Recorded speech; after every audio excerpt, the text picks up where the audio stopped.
참 예수님.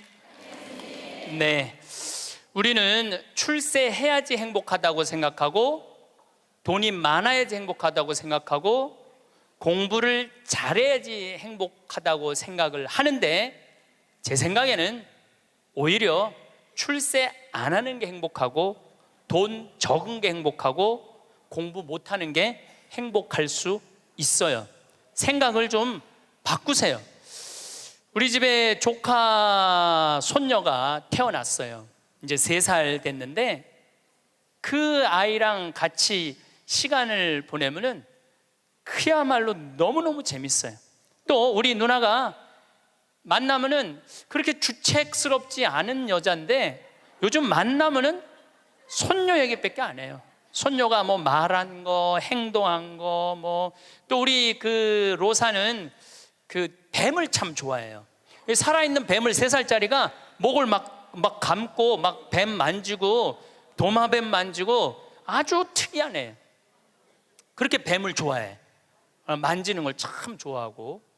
그래서 이제 그 아이가 하는 행동을, 3살짜리인데 무슨 주사를 맞으러 가는데 의사 선생님한테 그랬대.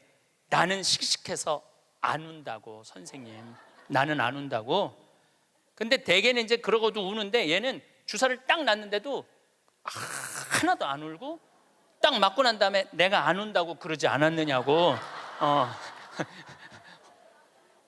너무너무 아이가 참 재밌고 정말 신비하죠.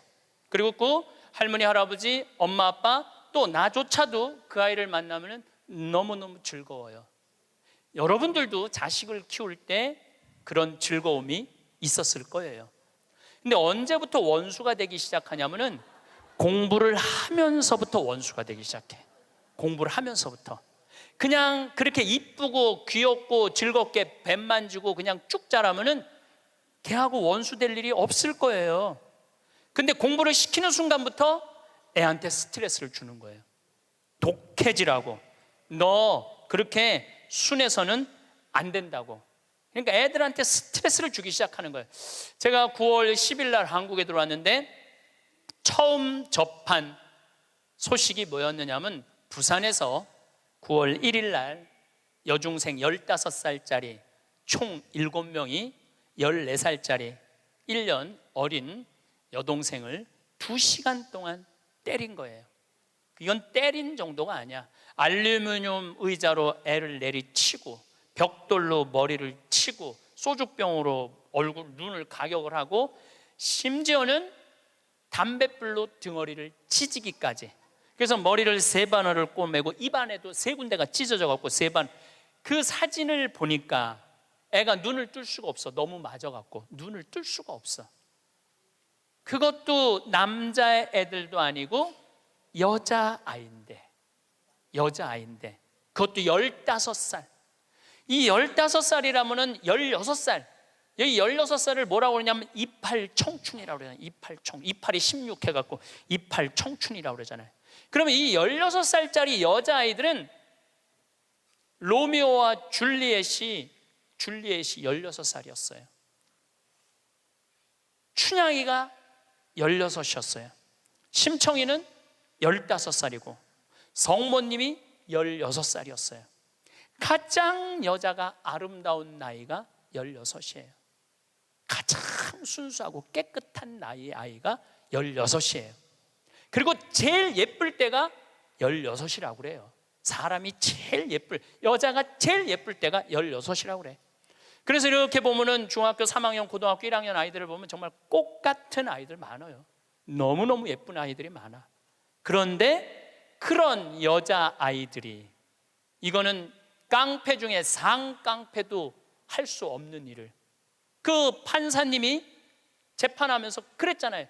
개, 돼지도 이렇게 때리지 않는다고.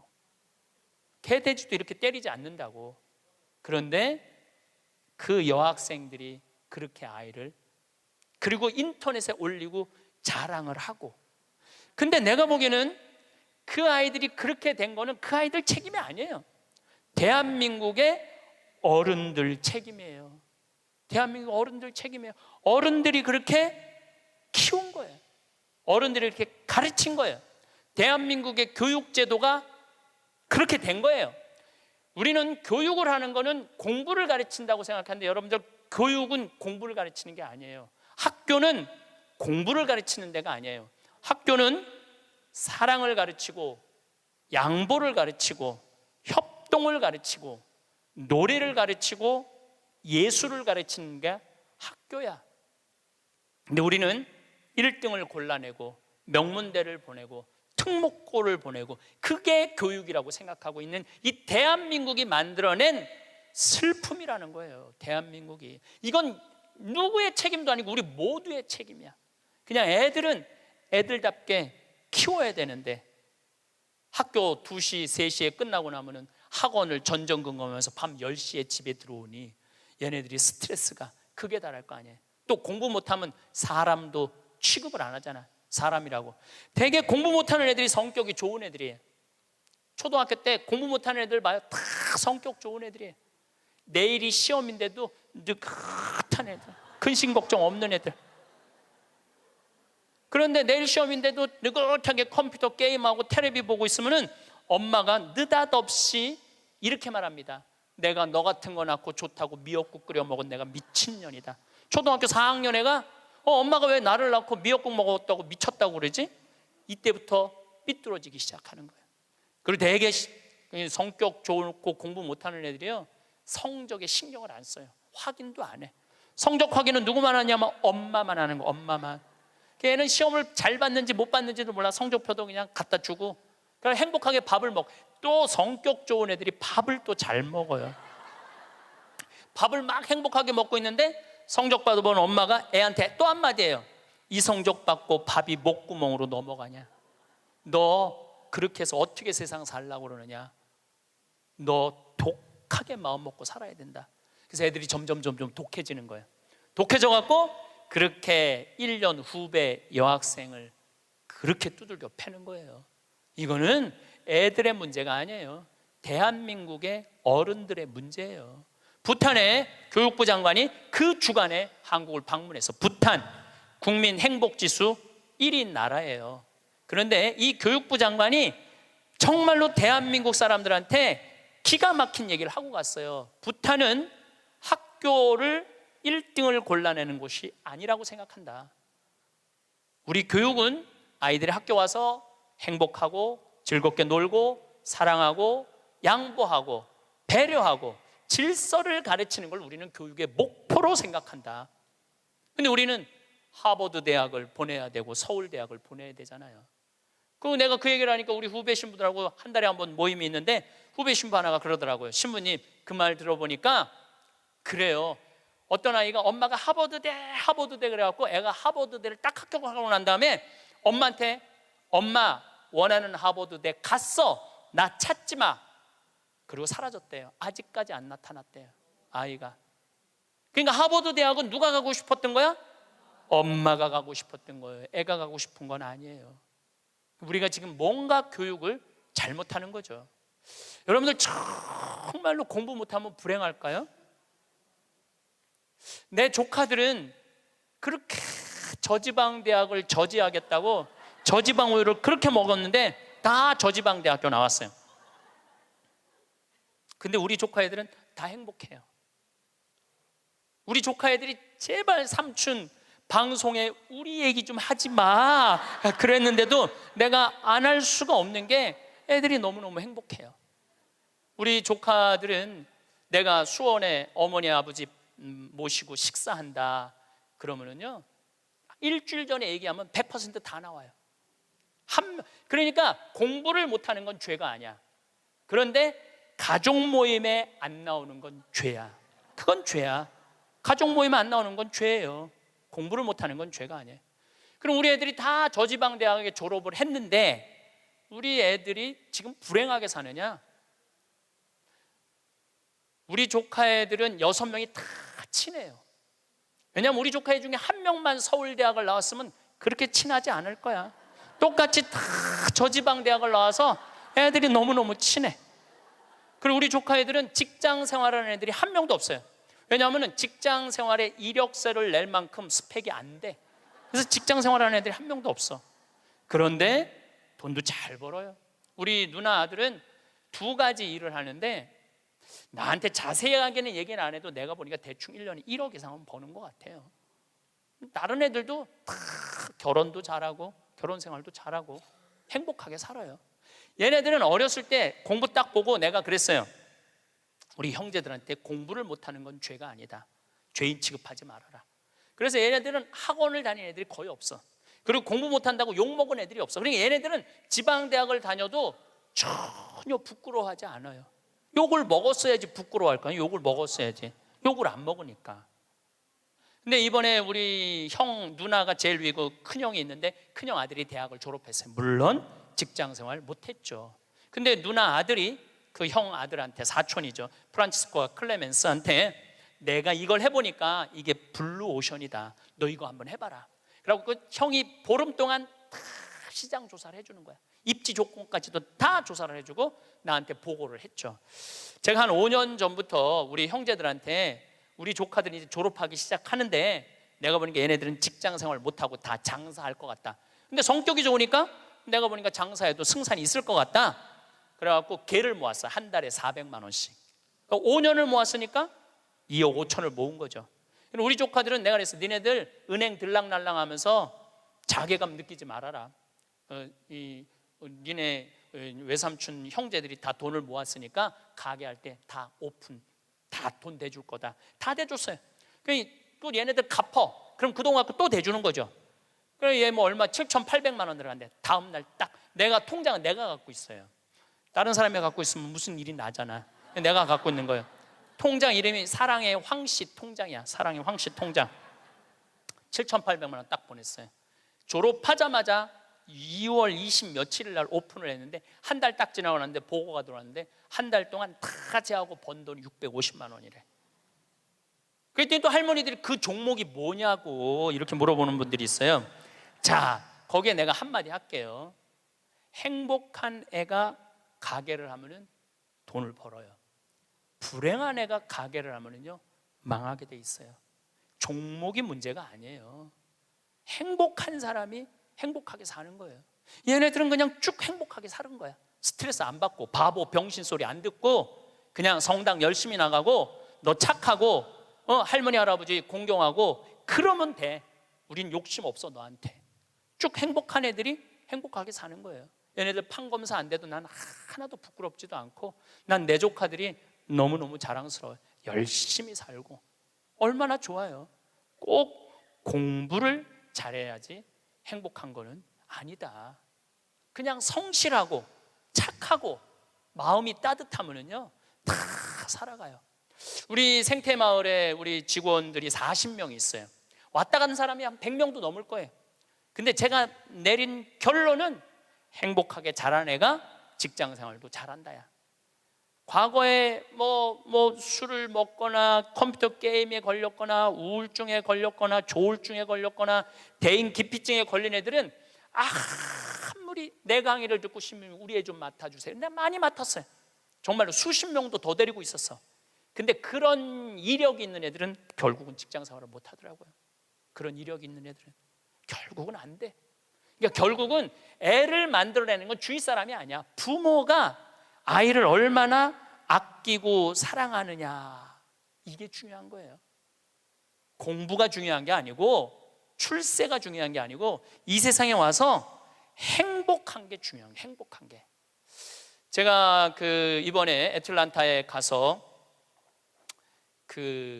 한 집에 하루 딱 머물고 그 다음에 호텔에서 머물렀는데 내가 너무너무 사람들을 많이 만나니까 그 집 주인 자매하고 형제가 신부님 좀 편안하게 하루 아무도 안 만나게 해드린다. 그래갖고 아무도 그 집엔 오겠다는 분들이 많았는데 초대를 안 했어. 대신 아들이 하나 있는데 아들이 미국에서 두 번째로 좋은 테크 유니버시티, 그러니까 기술 대학교인데 4학년이래. 근데 아들한테 전화를 한 거야. 우리 집에 신부님 오셨으니까 너 와서 저녁 먹고 가라, 기숙사에서.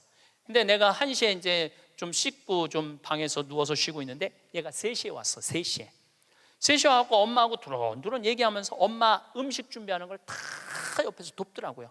고기도 굽고 6시에 밥을 먹는데 아이가 너무너무 얼굴에 순해. 너무너무 순하고 깨끗하고. 근데 밥을 먹고 이야기를 두런두런하고 밥 먹고 난 다음에 끝났는데 10시까지 나하고 얘기를 하는 거예요. 색소폰을 연주를 기가 막히게 하는데 자기 연주한 것도 다 보여줘가면서 밤 10시가 되니까 엄마가 너 이제 기숙사 가라고 10시에 집에를 가더라고요. 학교를.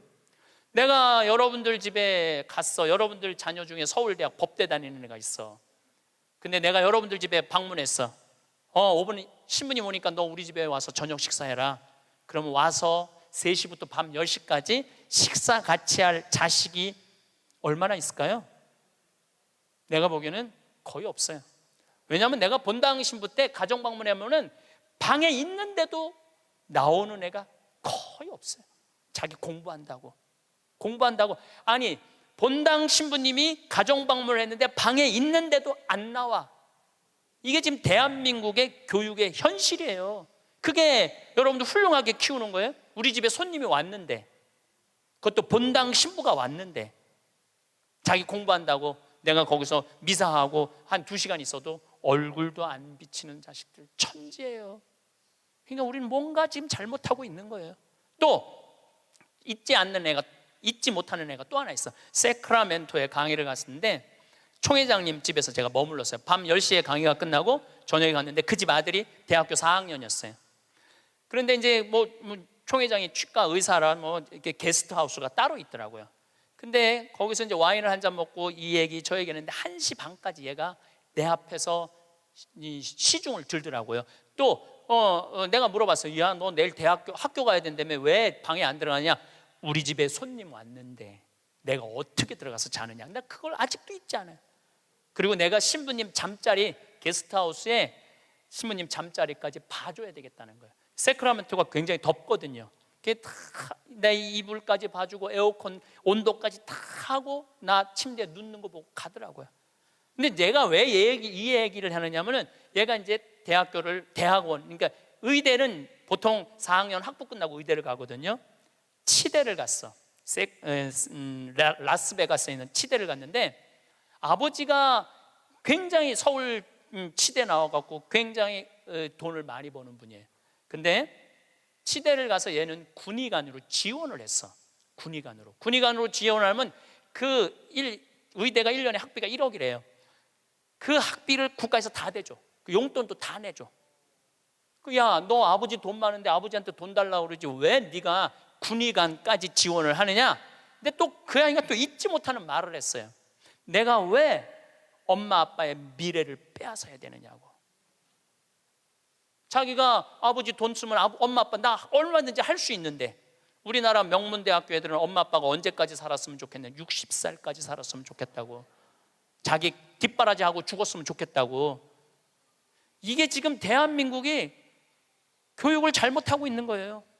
크게. 난 내 강의 때 핸드폰 올려도 한 번도 신경질을 부린 적이 없어. 한 번도. 이것도 다 이해가 되더라고. 내 나이만 돼도 네 바지에서 올리는지 내 바지에서 올리는지도 몰라. 예. 또 우리 할머니들 내가 노인대학 강의해 보면은 핸드폰이 울려도 이게 끌 줄을 몰라요. 유일한 방법은 받는 거야. 딱 봐도 나 신부님 지금 강의 들어. 근데 저쪽에서 엄마 중요한 얘기야. 그러면 공간 개념이 없어져요. 말해봐. 그러고 나보다 더 크게 대화를 해. 무슨 일인데? 막 이러면서 나이를 먹으면 어쩔 수가 없어요. 그래서 내가 깨어서 있으라는 거예요. 깨어서. 근데 저도 뭐 내 핸드폰 켜놨는지 꺼놨는지도 몰라. 근데 이 진짜 내 들은 얘기인데 어떤 자매가 핸드폰을 켜놨는지 꺼놨는지 핸드폰을 뭐 냉장고에 넣어놓고도 찾고 지갑도 잃어버리고 가방도 잃어버리는 자매가 있었대. 근데 여러분들 그렇죠? 지금 깜빡깜빡하죠? 옛날 같으면 46세 평균 연령이었을 때는 100년 전에 여러분들 지금 살아있는 사람 한 명도 없어. 다 죽었어. 근데 너무 오래 사니까 그런 일이 벌어지는 거야. 너무 오래 사니까 잊어먹는 것도 많고. 근데 어떤 자매가 하도 건망증이 많은 자매가 너무 잘 잊어먹는데, 근데 한 번은 이제 운전을 하려고 딱 차에 탔는데 운전대가 없어졌더래. 운전대가. 내가 이제 잊어먹다 운전대까지 잊어먹는구나. 너무너무 당황을 했대. 이 운전대가 어디 갔나 이놈의 차에.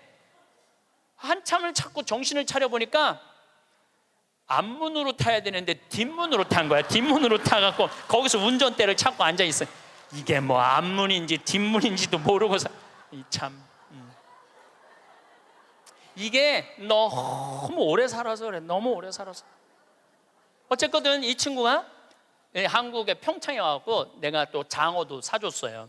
근데 이미 벌써 치대를 졸업하고 한국에 와서 용산에서 근무를 하고 이제 돌아가서 의사를 개업을 했다고 그래요. 내가 외국에 이렇게 다니면 경쟁이 없는 나라 애들이요 부드러워요, 따뜻해요. 경쟁이 없는. 근데 경쟁이 있는 데를 가보면요 너무너무 살벌해요. 근데 대한민국은 나라 전체를 경쟁으로 만들어 놨잖아요. 그냥 나라가 살벌한 거예요. 나라가. 또 이 프랑크푸르트에 유럽에 강의를 갔는데 그 가족들도 내가 잊지 못해. 내가 프랑크푸르트 주교자 성당에 가서 미사를 좀 봉헌하고 싶다 그러니까 엄마가 이 독일어가 유창하지 않았던 거죠. 아들하고 딸한테 연락을 하더라고. 딸은 학교 선생님, 아들은 법대인지 의대를 다니는데 신부님 안내 좀 하라고. 두 아이가 나와서 나를 안내를 하는데 기가 막히게 안내를 하더라고요. 그리고 너무너무 음식도 잘 시키고 하나하나 설명을 해주는데, 대한민국에서 여러분들 내가 명동에 가갖고 좀 명동 구경 좀 하고 싶으면 여러분들 자녀 중에 신부님 좀 안내 좀 하라고 그러면 여러분들 아들 중에 엄마가 가서 해. 내가 가서 해. 그러니까 이게 이 영어로 말하면 우리나라 애들은 프렌들리하지 않아요. 다정하지 않아요. 다정하지가 않아. 애들을 보면 굉장히 불편해. 애들이 이게 지금 이러니 대한민국이 그런 지금 이 자기 1년 후배를 벽돌로 머리를 깨고 소주병으로 때리는 애들이 앞으로 만들어갈 세상은 어떤 세상일 것 같아요? 지금 대한민국이요 교육제도를 바꾸지. 제가 아까 1000년, 100년, 10년, 2030년, 2040년 얘기하죠. 완전히 새로운 세상이 되고 있어요. 지금 공부 잘한다고 좋은 세상은 끝났어요. 행복한 사람이 많아야지 행복한 나라가 되는 거예요. 그러니까 여러분들 행복한 나라를 가꿔야 돼. 행복한 나라를. 나는 자연인이다 라는 프로 어때요? 보셔요? 산에 가갖고 그분들 아마 사업 망하고 건강 해치고 이런 분들이에요. 근데 그분들 물론 선택해서 가는 거겠지. 이 방송사에서 조금 조작도 있을 거예요. 그렇지만은 제가 보기에는 그 나는 자연인이다 그분들은 명예도 재산도 권력도 돈도 없는 사람들이야. 근데 그 사람들 행복해 보여? 안 행복해 보여? 행복해 보이죠? 국회의원들 지금 그 사람들 여러분 보면 행복해 보여? 안 행복해 보여? 그러니까 우리는 행복의 기준이 바뀌어야 돼. 신부님 말씀대로 성지순례도 가고 맛있는 것도 사 먹고 다 했는데 돈 다 썼는데 그때도 안 죽고 주머니에 돈 한 푼 없으면 어떻게 해요? 그때는 여러분들 어떻게 하면 되느냐면 집에 가만히 앉아 있으면 돼요. 그때는. 근데 문제는 뭐가 문제냐면은 나중에 쓰려고 지금 가만히 있는 분들이 많아요. 나중에 쓰려고. 근데 내가 이렇게 얼굴을 보니까 돈 쓸 수 있는 마지막 얼굴들이야. 나중에 어디서 나중에. 지금 안 쓰면은 나중에는 더 못 써요. 지금 안 쓰면 나중에 더 못 써요. 그러니까 지금 쓰세요. 성지순례도 가고 한국도 지난 목요일 날 우리 직원들 데리고 민둥산에를 갔었어요. 정선에. 너무너무 잘 해놨어. 내가 뭐 전 세계를 다니면서 대한민국처럼 등산 잘할 수 있도록 꾸며놓은 나라도 없어요. 대한민국처럼 등산할 수 있도록 꾸며놓은 나라도 없어요. 또 그거 끝나고 난 다음에 정선에 레일 바이크라는 거를 우리 직원들 40명하고 탔어요. 이야, 신나더라고요. 우리나라도 다닐 때가 너무너무 많아요. 그리고 여러분들이 제가 한 10년 전에 할머니들이 용돈이 5만 원 나올 때가 있었어요. 내가 그때 할머니들한테 뭐라고 그러냐면 5만 원 다 닦아 써라. 조금 있으면 10만 원 나올 거니까. 10만 원 올랐죠? 다 닦아 써라. 조금 있으면 20만 원 나올 거다. 지금 20만 원 나오죠? 다 닦아 쓰세요. 5년 후에는 최소한 60만 원, 70만 원 나와요. 5년 후에는 내가 자신 있게 얘기할 수 있어요. 그리고 그렇게 가야 되고 그렇게 가야 돼. 그래야지 여러분들도 행복하게 살 거 아니야. 우리나라가 경제 규모가 작으면 내가 이런 말을 감히 못해요. 우리나라 경제 규모 굉장히 커요. 그리고 대기업에서 돈을 내놔야 돼요. 대기업에서 돈을 내놔야 돼요. 이번에도 삼성 3분기 실적 보고하니까 그러니까 엄청나게 벌었더라고. 그런데 우리 이건희 회장님이 쓰러진 지 3년 5개월 돼요. 이건희 회장님 쓰러진 지 3년 5개월 된 거 아는 사람도 대한민국에 나밖에 없을 거야.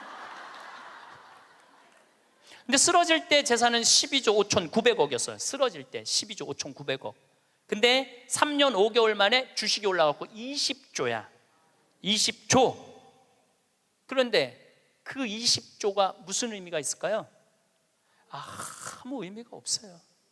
재물은요, 내가 나눌 때 의미가 있는 거예요. 나 혼자 이걸 가지고 나 돈 많다고 자랑하는 건 아무 의미가 없어요. 그래서 인생은 여러분들, 이제는 여러분들이 자아 완성이라는 큰 숙제가 남아 있어요. 이제 뭐 출세할 것도 아니고 판사 될 것도 아니고 검사 될 것도 아니고 국회의원 될 것도 아니고 대통령 될 것도 아니잖아요. 그건 또 중요한 것도 아니고, 가장 중요한 거는 내가 이 세상을 충만하게 살아가고 행복하게 살아가고 확신을 가지고 살아가는 게 중요한 거예요. 그러려면 자아 안성을 하기 위해서 뭐가 필요하냐면 깨달음이 필요한 거예요. 깨달음. 깨달으려고 여기 나온 거 아니에요? 그렇죠? 오늘 많이 깨달았죠? 여러분들은 내가 봐도 훌륭한 분들이야. 훌륭한 분들이야. 예. 여러분들 정말 훌륭한 분들이에요. 여러분들 같은 마음이 많은 분들이 있으면 대한민국은 행복해요. 제가 사제로 살면서 처음에는 몰랐어요. 사제가 얼마나 위대한 일을 할 수 있는 사람인가를 몰랐어요. 그냥 신부 강론하고 미사하는 건 줄만 알았어요. 근데 지난번에 우리 평화방송에서 성서 황창현 신부와 함께 떠나는 성경 여행 있죠? 예, 그거를 하면서 12번을 강의를 해서 총 24시간이지만 한 번 강의할 때마다 내가 한 사람씩 고쳐준다고 그랬어요. 병원에서. 왜냐하면 예수님 성서를 묵상하면 전부 병 고치는 거야. 여기 오신 분들도 아마 아픈 것 때문에 고통스러운 분들 많을 거예요. 그리고 이게 빨리 치유되기를 간절하게 바라는 분들 많을 거야. 근데 문제는 나는 말씀의 은사는 받았는데 치유의 은사를 못 받았어요. 난 진짜 치유의 은사가 없는 것 같아. 남들은 안수기도 하면 막, 우리 오홍진 신부님 한참 젊었을 때 성령 충만했을 때 이쪽 쓰러진다면 이쪽 100명 쓰러지고 저쪽 100명 쓰러지고 그러는데, 나는 25년 동안 안수기도를 그렇게 했는데도 쓰러진 사람이 한 명도 없어요. 정말로. 그리고 그게 치유 은사 있는 신부들이 있어요. 확실히 그걸 내가 느껴요. 분명히 있는 분들이 있어요. 근데 내가 이렇게 신부님 제발 그래도 안수 좀 해주세요 그래갖고 내가 탁 손을 얹으면은 내가 느껴. 내 손에서 아무것도 안 나오는 게 느껴져. 이 아무것도 안 나오는 누르고 있는 나도 한심하고, 더 한심한 건 아무것도 안 나오는데 치유하겠다고 머리 디미는 교우들이 더 불쌍한 거예요. 더 불쌍해. 미안하기도 하고 안타깝기도 하고. 그런데 12명을 수술을 해주겠다고 빈센트 병원하고 연락을 했는데, 정말로 놀라운 거는 돈이 8천만 원이 들어가요. 12명 수술해 주는데 병원에서 반 부담하고 내가 반 부담하는 거니까 8천만 원이 들어가는데, 그 돈이 마지막에 얼마까지 들어왔느냐 하면 8,150만 원까지 들어왔어. 그래갖고 내가 150만 원도 스님한테 보냈어. 신부님 8천만 원이라는데 150만 원은 왜 보냈습니까? 들어왔으니까. 돈이 들어왔으니까. 이거 가지고 과일 사서 보내고, 수술한 사람들 영양제 사서 보내라고 병원에서 그 150만 원 갖고 12명한테. 그래서 몽고 사람, 아프리카 사람, 베트남 사람, 또 우리나라 있는 분들 정말 기가 막힌 분들 수술 다 해줬어요. 너무너무 좋더라고요. 아주 쑥스러우네. 내가 박수 받으려고 그러는 게 아닌데. 내가 한 게 아니에요. 내가 한 게 아니고 교우들이 보내준 거예요. 내가 한 게 아니고. 제가 뭘 깨달았느냐 하면은 내가 하지 않아도 내가 통로가 된다는 걸 깨달아서. 통로가. 그런데 더 놀라운, 이건 박수 받을 일 아니라 더 놀라운 거는 그 성경 여행에 그걸 보면서 할머니들이 돈을 보내준 거야. 할머니들이 돈을 보냈는데 그 할머니 아마 돌아가셨을 수도 있어. 전라도 광주에 있는 할머니인데 평창에 피정을 오셨어. 신부님, 저 온몸에 암이 다 퍼졌습니다. 아마 지난 6월 달에 와서 할머니가 나한테 한 얘기예요. 2달, 3달밖에 못 살 것 같습니다. 그런데 제가 나는 죽어도 신부님이 죽어가는 사람 수술해 주는 거 방송을 통해서 봤습니다. 제가 신부님 평생 모은 돈 2천만 원을 8월 며칠이면 그걸 탄대. 그걸 보내드릴 테니까 저는 죽지만은 신부님 2사람 살려달라고 돈을 보냈어. 2천만 원을 8월. 나는 이제 뭐 미국에 있었으니까 한국에 들어와 보니까 돈이 들어와 있었더라고, 할머니가. 그리고 그걸 보고 또 돈이 많이 들어왔어. 하여튼 많이 또 들어왔어. 그래갖고 수님한테 또 연락을 해갖고 수술해 주라고 그랬더니 또 8명을 또 수술을 해줬어요. 그래서 이제 다음 주 목요일 날 평화방송하고 수요일 날인가 보다. 다음 주 수요일 날 평화방송하고 전달식 돈 4천만 원이면은 8명을 수술해 줄 수 있는 거. 4천만 원이면은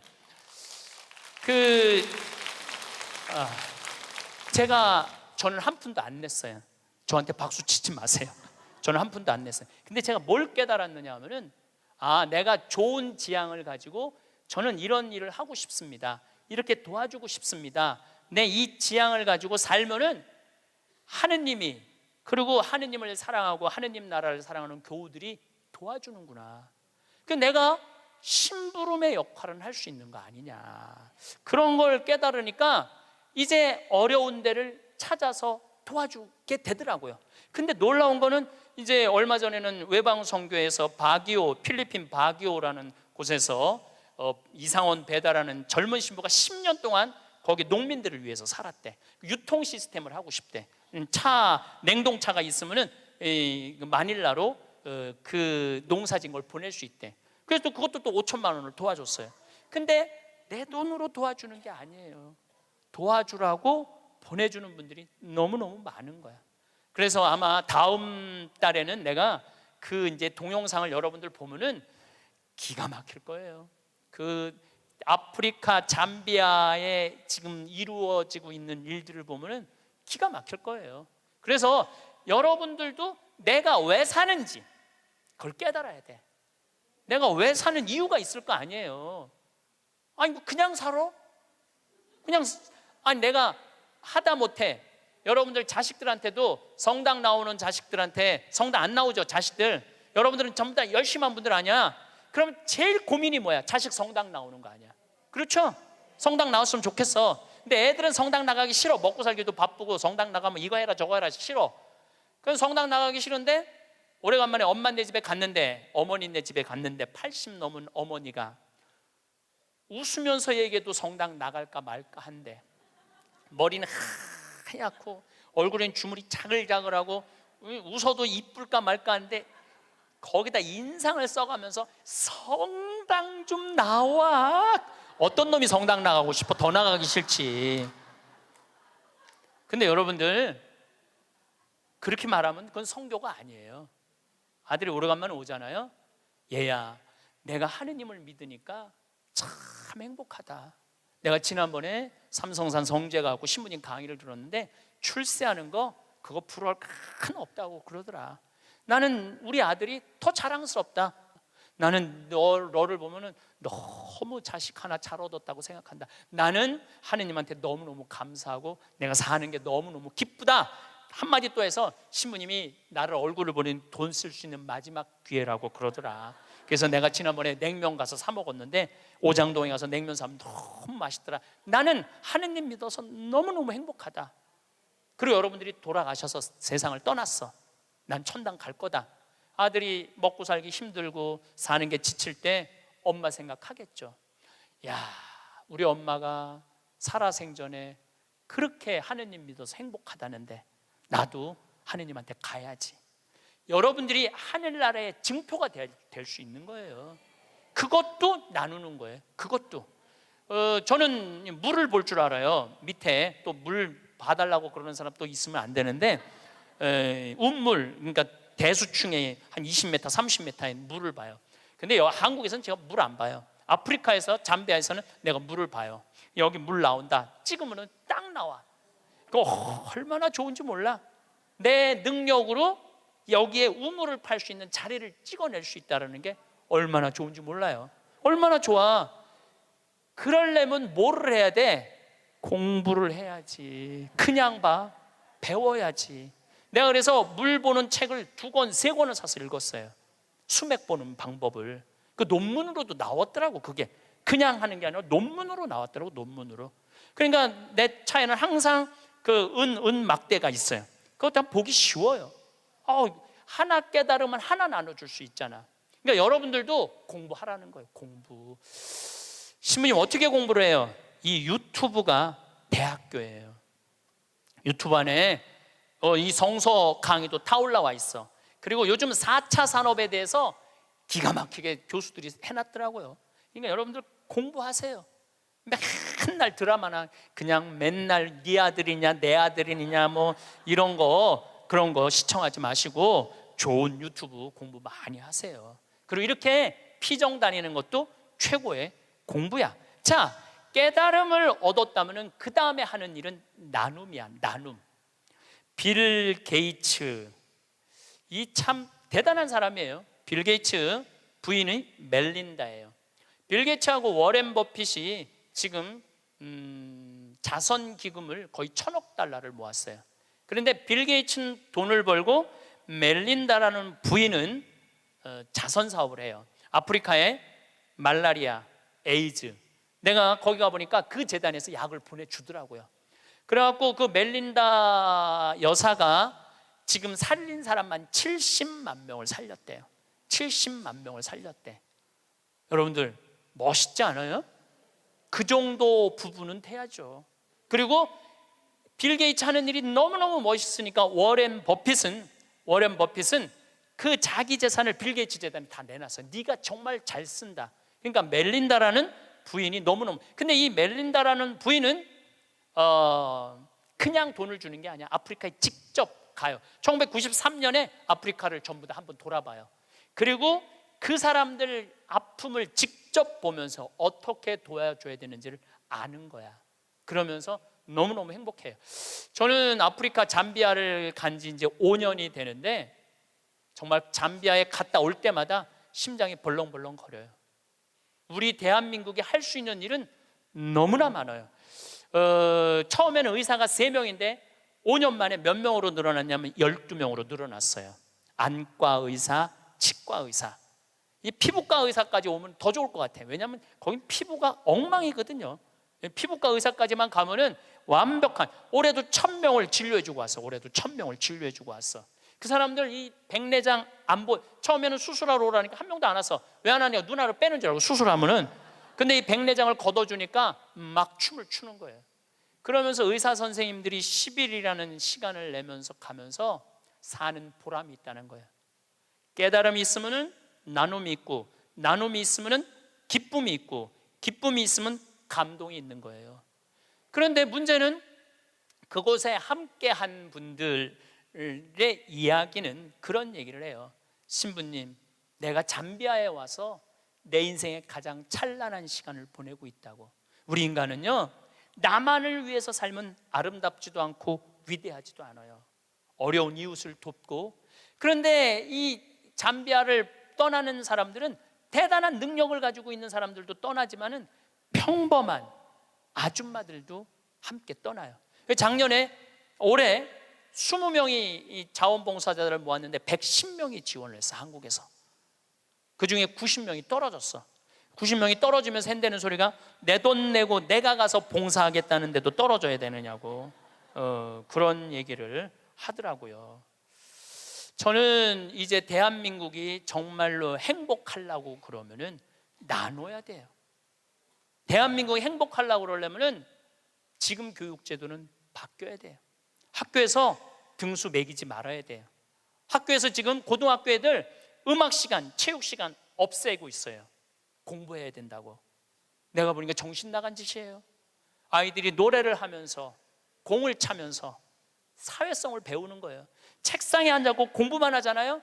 얘네들은 아무것도 쓸 데 없는 애들이에요. 여러분들 공부 못하면 신부님 뭘 먹고 살아요?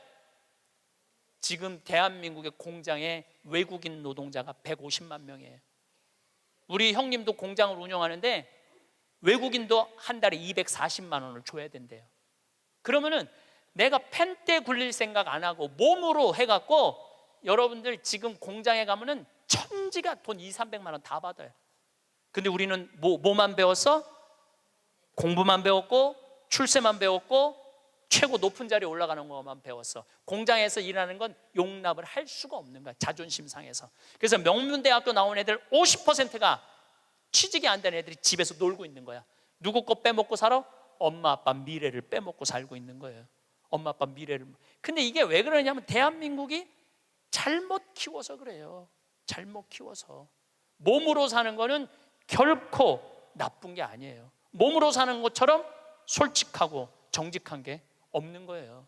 그래서 여러분들도 정말 애들을 공부로 가르치지 말고 사람을 가르치는 교육을 저는 했으면 참 좋을 것 같아요. 이제 다음 달에는 제가 마지막으로 이렇게 살았으면 어떻게 죽어야 되느냐. 이 죽는 것도 큰 숙제예요. 여러분들 최고의 숙제가 뭔지 알아요? 잘 죽는 거예요. 잘 죽는 거. 내년 2월 달부터 사전 의료 의학 지향서, 그러니까 나는 사전 연명 의료, 그거를 이제 나는 이제 죽을 때 연명 치료 안 한다. 그게 법으로 통과됐어요. 법으로 통과가 되었고, 내년 2월 달부터는 나는 암에 걸렸다 그러면은 더 이상 치료 원하지 않는다. 말기 암 더 이상 치료 원하지 않고 심폐소생술 안 한다. 여러분들 80살 넘어갖고 심폐소생술 하면 어떻게 돼요? 갈비뼈 다 부러져요. 왜 죽어가면서 갈비뼈 부러뜨려가면서 죽어야 돼? 그냥 편안하게 죽으면 되지. 그러니까 죽는 것도 큰 숙제야. 우리 아버지께서 지난 4월 10일 날 세상을 떠나셨어요. 근데 정말로 편안하게 보내드렸어요. 그리고 저는 아버지에 대한 그리움이 있지만 이제는 떠날 때가 돼서 떠나셨다라는 생각 들어요. 87세에 떠나셨으니까 그럼 뭐 그 정도면 됐죠. 여러분들 87세에 한 2달 고생하고 죽으면 행복하지 않아요? 그렇죠? 그래서 다음 시간에는 어떻게 하면 잘 죽을까, 이 얘기를 나누도록 하겠습니다. 감사합니다.